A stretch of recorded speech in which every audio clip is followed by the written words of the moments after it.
I'm joined now by political commentator Colin James from Wellington. Good morning, Colin. Good morning, Rachel. Goodness me, where is the asset sales process at the moment? Well, it's a bit uncertain, isn't it? With all of those points that made by the Waitangi Tribunal and the problems with Rio Tinto and Norske Skog, yes, it's somewhat in the air. And both in the timing of it, of the sales, but also what the government might actually expect to get for the sales. A critical element in reaching surplus in 2014-2015 is this $1,500 million a year that asset sales are forecast to generate every year for 4 years.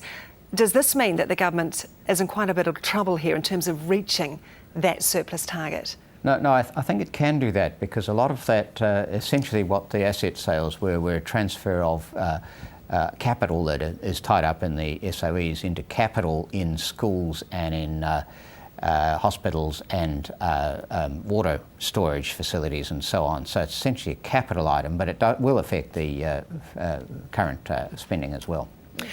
Let's look at the Tribunal's report, Colin, because the report confronts us, doesn't it, on two very different views of water. There's the Māori view of water and the non-Māori view of water. Yes, there is, and it's quite difficult to get hold of, but to understand. But Māori view of the world is an animist view, and in that respect, water is like a relative, like your brother and sister or your grandmother. It's part of you. You don't own also you don't own your brother and sister, so you don't have an ownership in the English sense of that word. So it's a very different view. We've come down on the European side through Christianity and humanism, Enlightenment and science, have a very different view of what ownership or the relationship with water is. How then does... And I should say, there's also a spiritual element, there's a sort of mystical element as well. It's quite a different way of seeing it. It's a life force, and you're part of that life force, and it's part of you. Yes, and the media has certainly reported sometimes as ownership, but Māori insist it's about guardianship, which plays into your theory about the spiritual side of it and the sibling side of it. Well, there's certainly guardianship there, because if you don't guard your life force, you don't have a life. But there is, the Tribunal makes the point that it's a residual proprietary interest, and it says that in 1840 the nearest English word was ownership. So that's the concept. It's getting close. The difficulty is if you've got a bicultural nation, and the Tribunal makes a big point about this, that the law has to find a way of accommodating both cultures. And that's a very difficult thing to do, but it's not impossible. And we've started to do it in other areas. Well, here it's about to be done in water. Well, how does the government then reconcile those views, those very different views?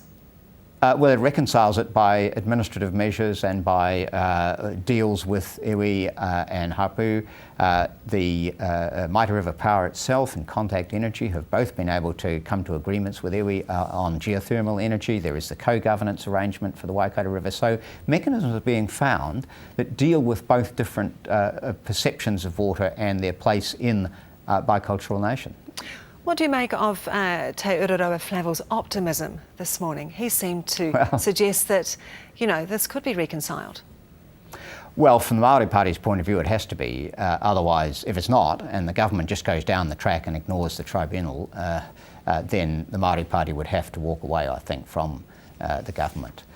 But it's the optimism there. I think there's real basis for that optimism, because the iwi Leadership Forum has a close relationship with the government, good working relationship with the government. The foundations have been laid for some sort of arrangement to come out of that hui. I think you'll find that the government is also keen to reach a resolution. The issue mainly, I think, is timing. So something will come out of this that works. What I think will emerge, because you can't have a national body determine outcomes for individual iwi and individual claimants.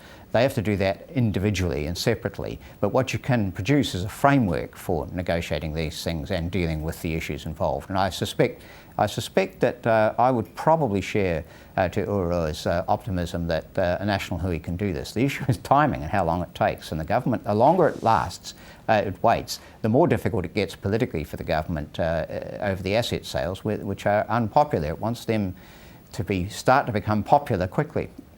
Indeed. Colin James, thank you for your time this morning. Thank you.